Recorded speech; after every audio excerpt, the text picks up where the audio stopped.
Well, hello, everybody. I'm here today to answer a question that comes up quite often. It's about offering tobacco and how to do it. Now, offering tobacco isn't just about handing someone a pouch and calling it a day. It's a moment, a way of saying, I'm serious about this prayer and I'm showing up with heart. When you bring tobacco, you're telling the Creator you mean business. And when you hand it to a pipe carrier or elder, you're saying, please place my tobacco in your pipe and help me carry my question. Now, don't get it twisted. This isn't about anyone needing tobacco. It's about respect. You're putting your part into the ceremony in a good way. It's how we honor the teachings of our grandfathers and grandmothers and how we remind Mother Earth, I still remember your gift of tobacco.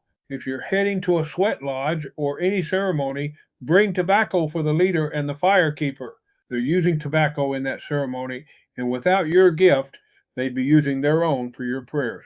That's like showing up to a dinner empty-handed and eating the whole pie. Not exactly the best manners. When there's a fire you want to offer tobacco to, the fire, which is always appropriate, it can help send your prayers up, like in the solstices and equinoxes where you offer tobacco to the fire. If there were a different ceremony and a fire there, and you wanted to send up prayers, you would take some tobacco in your hand it to the fire keeper, and ask them to offer it for you. Never toss it or anything else in the fire yourself unless you've been told it's okay. It's not about rules, it's about respect, gratitude, and safety. When offering tobacco, how much tobacco should you bring?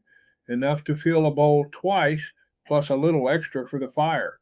About a big handful wrapped in cloth. Now, red cloth is traditional, but any clean cloth will do.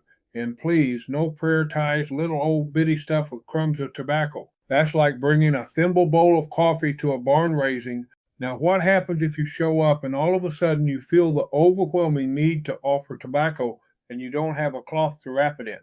Well, and what about if you don't have tobacco? Well, if you don't have tobacco, there's always somebody who will give you some to use.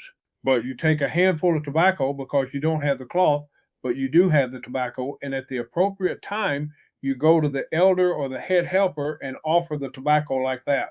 Now, they will get their tobacco bowl and hold it out for you to put the tobacco in. But that's only when you're there, you don't have the cloth, and you feel that compelling need to offer tobacco right then.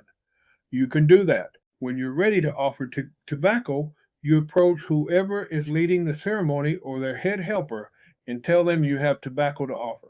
They will tell you when the appropriate time would be to offer the tobacco. When you offer tobacco, hold it in both hands, stretch it out, and then draw it back to your heart. Do that 4 times, slowly and steadily. On the fourth time, place it gently in the hands of the person you're offering it to. Each motion gives you a moment to think about what you're asking for and to be sure your heart still means it. Tobacco's for prayers that can change your life, so be ready for change before you make the offer. To sum it up, offering tobacco isn't about giving someone tobacco that they need. It's about showing respect, gratitude, and readiness for transformation. It's how we say, thank you for carrying these teachings and helping me walk in a good way. So next time you bring tobacco, do it with heart and maybe a little grin, because reverence doesn't have to be stiff. It can be warm, humble, and full of life, just like our way.